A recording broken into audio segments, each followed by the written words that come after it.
So I wasn't particularly honest with you in the last video because that bit of an article, which you might have realized had a little bit of a sarcastic tone, was in fact making fun of the fact that this Thomas Glover character had devised a new form of siren, mermaid, merman of some sort that needed to be scientifically observed. And the author of the article was in fact making fun of the fact that such a important, remarkable institution as the Transactions of the British Institute of Science would even bother to publish something uh, about mermen and take this seriously. However interesting the rest of the account might have been, just including this kind of information in an actually scientific journal without any kind of peer review. And again, this is how this publication comes to be, was seen as a pretty big flaw in the whole institutional process.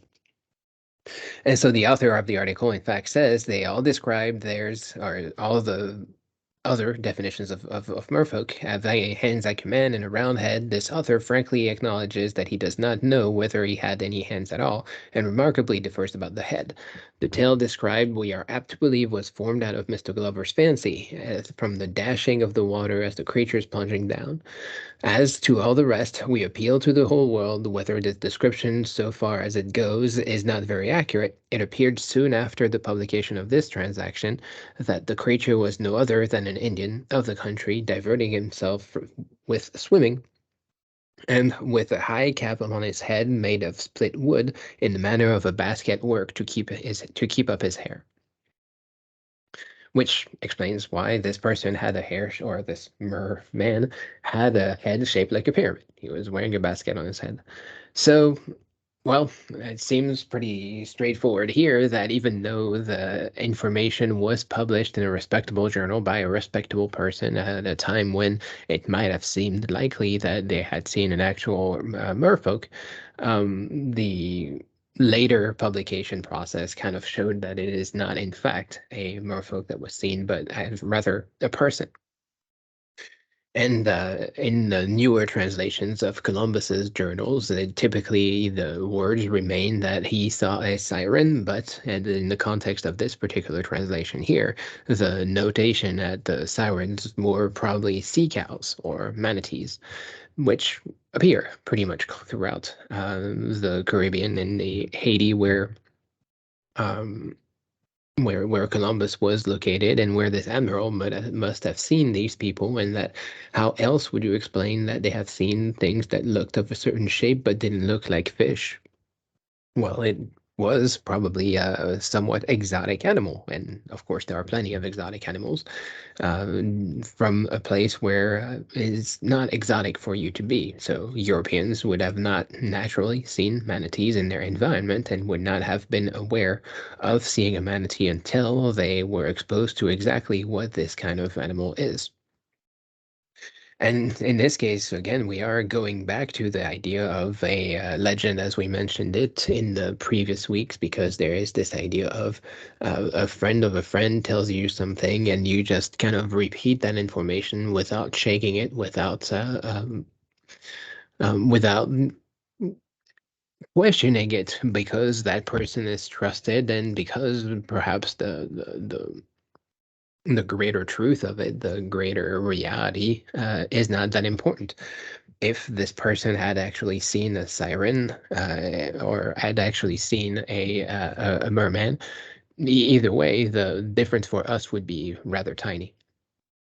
But it is still remarkable that an animal as gracious and wonderful as this one could be confused for a human, in terms of the fact that it has a gray skin and it has a hairy back, as it is mentioned in many pictures, and the fact that it has somewhat of an arm shape and somewhat of a tail.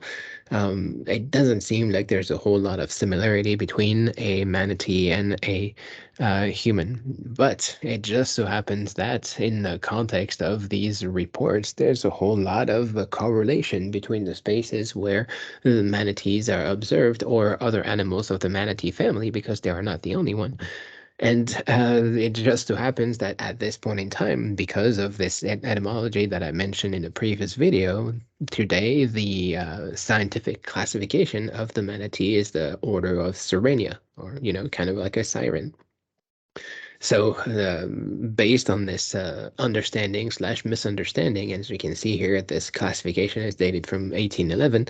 And based on this understanding slash misunderstanding, the myth kind of continues itself. The legend kind of proposes itself to us in the terms of today, maybe all sirens are manatees or any one of the associated animals. This particular map here, which is not very great, shows the extent of the manatee habitat. So again, that would go up to Virginia, which would have made the story of the merman possible in context. Although, of course, eventually we turn out to be a human. It stretches all over the Florida coast, which is where Columbus sees it, and it stretches over most of the area that we have talked about in the previous video. It does not, however, go in other places. And for example, colder waters don't seem to have manatees as much, at least today. This is a map of the existing sirenians, so other animals in the same order as the manatee, most of them, again, around the equator and the tropics, with one kind of sea cow, stellar sea cow, that is extinct, located in the Strait of Bering between Russia and the United States.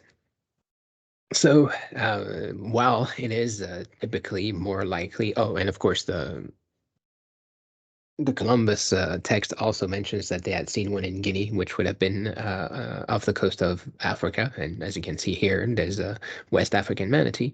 The same kind of characters being seen around South Asia and some of the Indian Ocean, though would be located also around the dugong, another relative.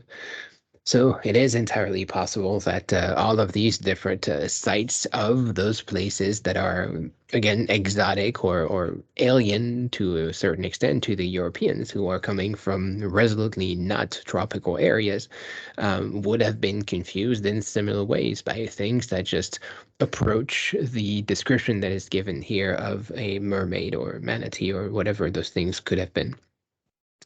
So even if we put all of these descriptions together, we still have to deal with the fact that people are making a serious mistake. And we have mentioned Marco Polo before and his vision of the unicorn.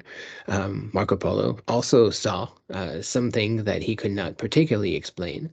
Here, I may tell you, moreover, that when people bring home pygmies, which they allege to come from India, 'tis a lie and a cheat, for those little men, as they call them, are manufactured on this island, and I will tell you how. You see, there is on the island a kind of monkey which is very small and has a face just like a man's. They take these, pluck out all their hair except for the hair of the beard and on the breast, and then they dry them and stuff them and daub them with saffron and other things, until they look like men. But you see, it is all a cheat, for nowhere in India nor anywhere else in the world were there ever men seen so small as these pretended pygmies. So, in India, there is a cottage industry of faking, humans in this case, pygmies. They're supposed to be tiny humans, for perhaps for the entertainment of visitors, perhaps for to shock them, to scare them, perhaps to sell them something, whatever the case might be. As early as the 12th century, there are people who are faking evidence of a supernatural environment or supernatural, even humanoid in this case, which makes things even more complex because it seems like, in the context of finding a live mermaid, well, we don't have any kind of trace, any kind of proof of what we are talking about until we can catch a dead mermaid. And we talked about this in the context of Bigfoot, of course, because for all of the Bigfoot sightings that exist and are recorded and whatever, what do you do if you don't have a physical existence, a proper existence for this thing, unless you kill them, which is an ethical dilemma in a variety of ways. And well, if it is possible that 8 centuries ago, 9 centuries ago in India, people were already faking proof of certain kinds of legends or myths for others to see or maybe to outward trick them, it is entirely possible that the same principle still exists today. And in as much as we may have only basic understanding of what a exotic animal looks like or what a extinct animal might look like. There is ways, there's some room for interpretation here, and that a small human like a pygmy or a small monkey like a human, those things are kind of blurring scientific definitions in a way that today we do not necessarily care about so much because we have scientific descriptions for everything. We have pictures of everything. We even have sometimes high quality pictures of everything. And that was not always the case. An example here of a sea monster in a natural history book by Bellon. So there, this is the 16th century. This is the Aquilia marina, the sea eagle. It seems to have wings and also seems to have fins. And then, well, what is this? Is this part of a mermaid, or could it have been a mermaid? This is a drawing of a thing that was made from apparently a dead animal. And in that case, there are newer versions of this, such as this one called Jenny Hanover. This is a common hoax or a common item, if you will. It's not clear if you could call this a hoax because in very many places it is so old that people know that such a creature is not, in fact, a human or a humanoid in any kind of way. But there is a pretty lengthy history of selling such things as this one, as well, sometimes a human, sometimes a mermaid, sometimes a devil, an angel, a dragon, some other kind of mythical animal for unsuspecting tourists. And you may be able to see from this that this is in fact a fish. It is a ray or a skate that is butchered in a specific way to look a little bit more humanoid. So the tail is cut into pieces to look like it has legs and arms and a tail and whatnot. So again, this is something that is manufactured and also mummified. And so by the looks of these pieces, you can see that this particular thing looks the vaguely human shape. It looks like it could be alien. It could have some other kind of fictional meaning of whatever it is. And if you are not aware that such a thing is created, is a human creation, you might mistake it for something else.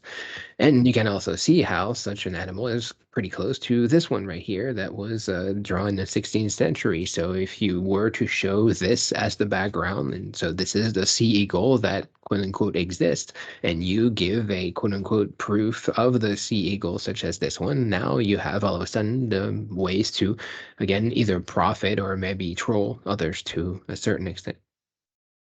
And again, in the context of Merfolk, this is not entirely unheard of. This is not entirely unseen.